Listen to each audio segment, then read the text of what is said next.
Hi friends అందరికీ. ఇగో తమ్ముడు ఏం చేస్తుందంటే తమ్ముడు ఎంత పెద్ద చింత చెట్టు ఎక్కిండు చింతకాయలు తెంపడానికి.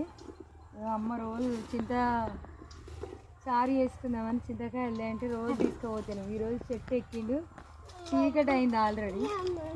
ఈ చీకట్లో మా తిప్పలు చూడు చింతకాయల గురించి. చింతకాయలు వద్దంటే లేదా ఎట్లా దిగుతాడో చూడరు మీరు. ఇది ఫస్ట్ అమ్ములు వదిలిపెట్టే అమ్ములు. ఓ జాగ్రత్తలు జాగ్రత్తలు. ఆ వండ పట్టుకొని ఎక్కిండు. అలా ఆ వండ పట్టుకొని దిగుతుండు. దించుకోవారా నిమ్మలంగా దిగు దింటూ. అమ్మయ్యా వీడి దిగిన దాకా భయమే ఉండే. దిగిండు. అమ్మ చిన్నప్పుడు కొబ్బరి చెట్లు తాడి చెట్లు అన్నీ ఎక్కటోడు. ఇప్పుడు చింత చెట్టు ఎక్కిండు మా తమ్ముడు.